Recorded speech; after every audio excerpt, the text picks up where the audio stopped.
In this video, in this lesson, I'm going to tell you what my advice would be on how you should approach your high school years, just in a more philosophical sense rather than a practical sense. I already have mentioned in a previous video that, in my opinion, high school is the time to try different things because it's low stakes. If you get a mark that is not so great, or if you find that you are trying something that isn't what you thought it would be or not that great, that's okay. It doesn't matter that much. You haven't wasted too much of your life. You just tried it and it wasn't great, no big deal.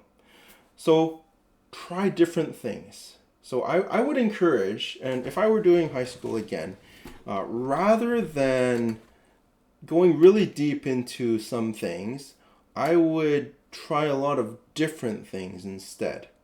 I've mentioned it before that at the school we are lucky. I won't list off all the different courses we have in the school again, but we are lucky to have quite a variety, and so you should try lots of different things. Another reason why you should try a lot of different things is that I don't know how you feel right now, if you have like a lot of energy or a little energy, but in your teenage years and maybe in your 20s, so for you, for the next 10-ish years, you will have the most energy that you will ever have. When you get a little older into your 30s, I think this is a generalization, but I think it's true for many people. You feel more tired. You feel more tired.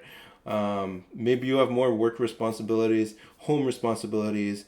If you happen to have children, like that is pretty draining. So right now, you have a lot of energy just because you're young and because you don't have a lot of things that are kind of dragging down your energy. I know you have like school and trying to get like a good mark in pre-calc 11 and whatever, but in general, you have a lot of energy. You can use it by doing a lot of things, experiencing a lot of things. Now, I have mentioned doing that in terms of taking a wide variety of courses, but also try to experience a lot of things in terms of extracurricular things, extracurricular activities that you're doing. This school has some clubs. I'd like to see this school have more clubs, actually. I think a school of this size should have a lot more different clubs. But join them or start your own. Those are great things to do. And, again, it's a club. So if you don't think it's great, then just, quit. Yeah, that's the great thing about being in this kind of situation where you are as a teenager, is that it's low stakes and you can try different things. Socially, I would encourage you to interact with lots of people, get to know lots of people, talk to a lot of people. If you happen to like live in Vancouver for the rest of your life, like settle down in Vancouver, I think it's likely that your good friends from high school will continue to be your good friends kind of throughout your life. If you happen to move to another city or a country, you might lose touch. But if you stay kind of local and other people are kind of local, that makes it quite easy to stay in touch. And I know a lot of people, like my closest friends now, are a lot of them I know have known since high school. And that's true of a lot of other people I know as well. The people who are not like your close friends, they're more like, you share a class now and then and you'll chat with them, but they're not like your friends. Those ones you may not see after high school, but that's fine. That's okay. It's all part of this experience. High school is such an intense time, like that, like socially. I think from what I understand, if you're like an extrovert and you like to talk to a lot of people, these kind of teenage years are where you are the most extroverted, and as you get older, you will tend to become a little less on the extroversion side and more towards introverted. Not becoming an introvert, but a bit less social than I from what I understand, it's the teenage years that are the most social for a lot of people. If you're an introvert like me, actually, you probably are trying to kind of probably a challenge for you to kind of come out of your shell and talk to a lot of people who are not already your friends. And as you get older, you probably will learn or figure out like strategies for yourself of how you can kind of do that in our world, which is like largely geared towards, I would say, extroverted people. And you probably will figure out some strategies on how to deal, or maybe you won't, and that's fine too.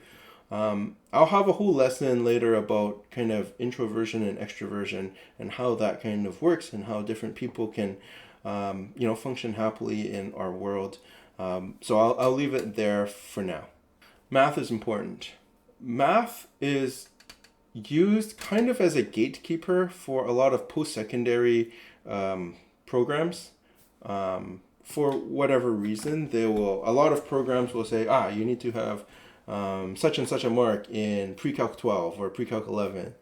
And so if you don't have like those marks, then you kind of get locked out of a lot of programs. So if you have a lot of things that you need to study, I would say prioritize math.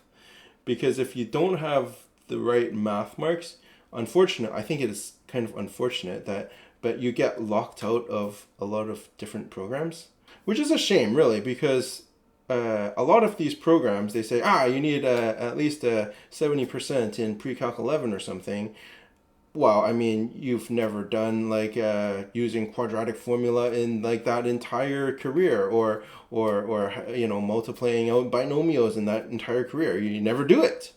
So I think it's a shame that math is seen kind of as a gatekeeper for some university programs, but it is. And so that's the world we live in. And so you should prioritize. If you're struggling in math, you should put some energy into seeing if you can improve that, whether it's through asking for extra help from your teacher or peer tutors or hire a tutor outside. However you do it, watch Khan Academy videos on YouTube or whatever. However you do it, see if you can get a better math mark. Now, I'm not saying that if you don't do well in math, I'm not saying that if that happens that you're going to be totally screwed. You can still have a great career and do great things and it'll be fine. But I think it keeps more options open for you if you have that strong math mark. So I've mentioned, trying new things, participating in everything, whether it be various different classes or clubs or other extracurricular activities.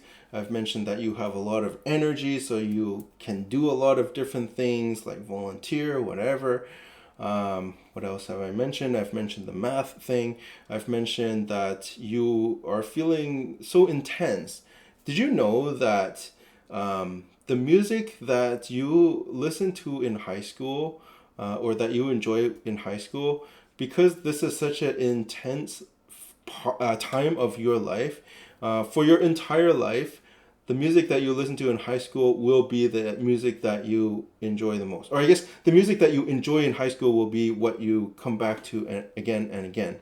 So yeah, do lots of things, try lots of things, interact with lots of people. But the one caution that I would have is be careful with social media. The things that you post on social media are going to be there for the rest of your life. And so I would say use it sparingly, especially when it comes to talking about people or doing things that are a little goofy or perhaps inappropriate. Do those things if you want, but don't put them on social media because that's going to stay with you. And, 30-year-old you may not want the things that 15-year-old you put on social media.